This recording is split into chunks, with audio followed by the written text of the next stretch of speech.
சஹாபாக்களை மிக கடுமையாக உங்களுடைய உரைகளில் அதிகமான உரைகளில் விமர்சிச்சிருக்கீங்க. அதாவது அந்த 72 கூட்டத்துல சஹாபாக்களை எல்லாம் கடுமையாக விமர்சிச்சிருக்கீங்க. அதுல ஒண்ணு உதாரணமாக ரசூல் ஸல்லல்லாஹு அலைஹி வஸல்லம் மரணித்தவுடன் உமர் ரலியல்லாஹு மரணிக்கலன்னு சொல்லிட்டு நிக்கிறாங்க.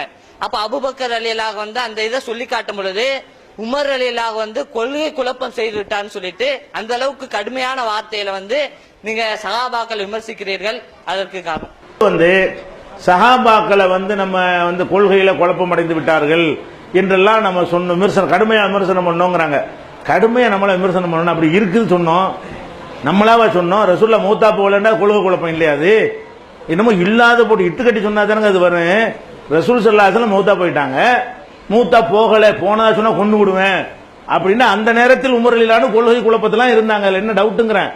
அது தப்பான கொள்கை தானே. அது ரசூலுல்லாஹ் மூத்தா போயிட்டாங்க சரியா?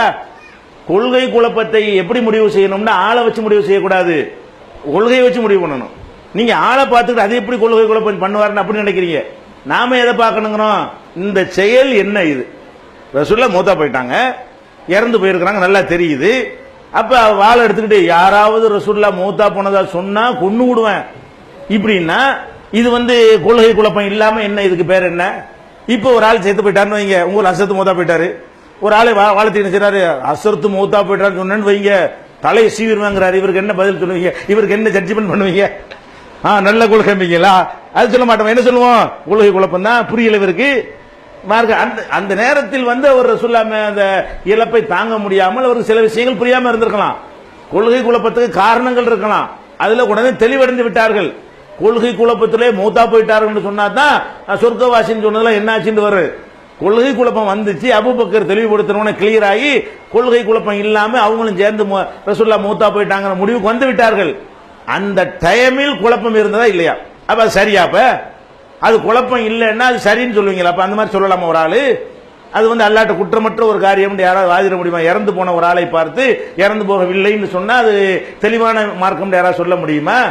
நம்ம சில விஷயங்களை நம்ம சொல்றோம்னா இருக்கிறத எடுத்து அதுதான் சொல்றோமே தவிர உண்டாக்கியா சொல்றோம். ரசூல் ஸல்லல்லாஹு அலைஹி வஸல்லம் இறந்த பிறகு இந்த மாதிரி உமர் ரலியல்லாஹு சொன்னாங்கன்னு புகாரி முஸ்லிம் உள்பட நூல்கள்ல இருக்கா இல்லையா? இருக்கிறத எடுக்கிறோம். இது கொள்கை குழப்பம் நான் சொல்லாம மொட்டையா சொல்லிட்டு போனா நீங்க என்ன நினைப்பீங்க? உமரே சொல்லியிருக்காரு, நம்ம சொன்னா என்ன நினைக்க மாட்டீங்களா? அப்புறம் அப்படி நாலு பேர் நினைப்பாங்க. நான் பாட்டு சம்பவமா சொன்ன போனேன்னு வைங்க, ஒரு ஆள் மூத்தா, ஒரு ஷேக் மூத்தா போயிட்டாங்கன்னா மூத்தா போலன்னு சொல்லணும். நாகூர் ஆண்டவர் மூத்தா போலன்னு சொன்னா எப்படி தப்பு?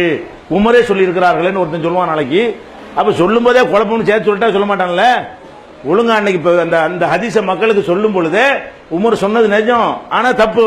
அவர் சொன்னாருங்கிறத நிஜம், அவர் சொன்ன செய்தி தப்பு, அது கொள்கையில குழப்பம் தான் அது அப்படின்னு சேர்த்து சொல்லமே. ஆனால் நாளைக்கு ஒரு ஆளுக்கு சொல்ல மாட்டான்ல, அது முன்மாதிரி எடுத்துக்க மாட்டானா இல்லையா? அதுக்கு உமர் மேல கோபமா பஞ்சாயத்துங்களுக்கு கொடுக்கலுவாங்களா?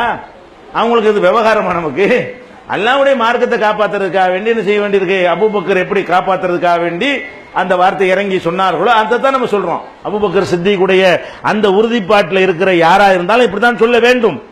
அபூபக்கர் சித்திக்குடைய கொள்கைக்கு பார்த்து மாறிக்கிட்டாங்களா உமர் ரலியல்லாஹு? மாறுவதிலிருந்து தெரிகிறது மாறுவதற்கு முன்னாடி தப்பா இருந்திருக்காரு, இல்லாட்டி மாறக்கூடாது அவரு. அதுதான் சரியா இருந்த போய் மாத்திக்கிட்டாரு. அவரே மாத்திக்கொண்ட விஷயத்தை நீங்க மாத்தலன்னு தப்பா எடுத்துக்கொள்றீங்க இப்படிங்கிற மாதிரி நம்ம சொல்றோம்.